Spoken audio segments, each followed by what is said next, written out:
Okay, in this video I'm going to show you how to create a checks payable order.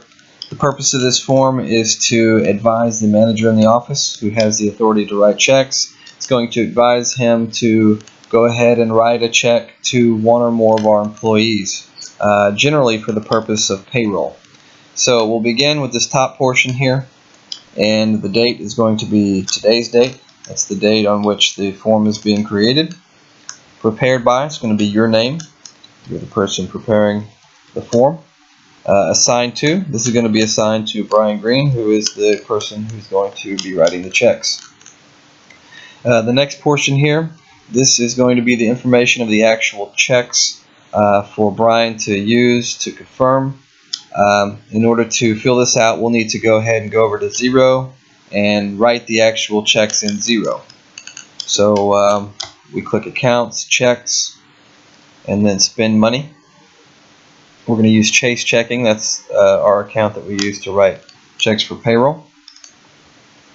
And to fill this out, we'll need to jump over to our spreadsheet, which we use to record all of our payroll. So we're going to use Juan Garcia in this example. So we'll jump over here, fill it out, Juan Garcia. The date, that's the check date, is going to be the next Friday, which is tomorrow, the 4th.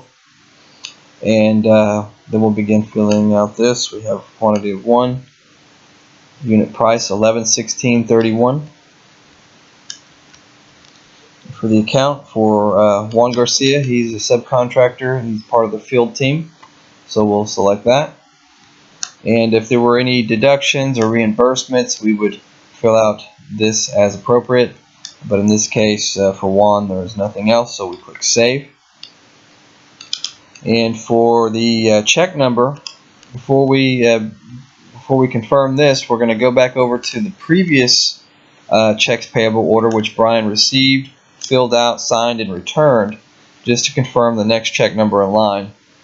So we click over here. This was the previous checks payable order which you filled out, and the next check number in line, according to Brian, is 1093. So we're all set, 1093. So we save and print the PDF.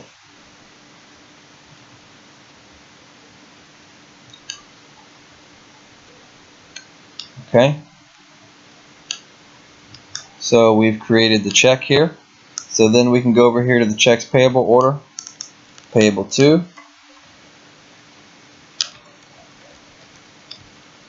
and the check date, date 4. 11/16/31. Authorization number, this is not being used currently, so we'll skip that. And the check number again was 1093. Okay.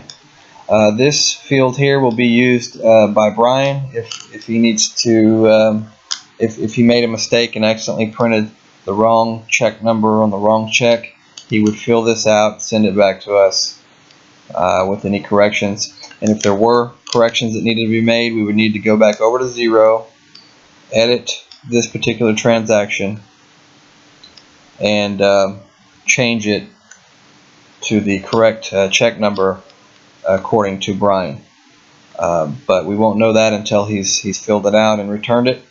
So so we filled out one. To save time, I'll just use this as an example, but you would continue filling these out as I've just shown you for all of those who are receiving checks.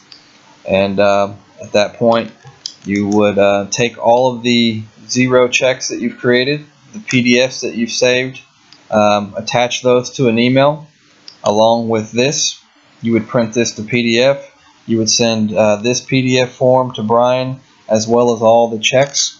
Brian would take all of those checks, those PDF checks, and print those, fill out this form.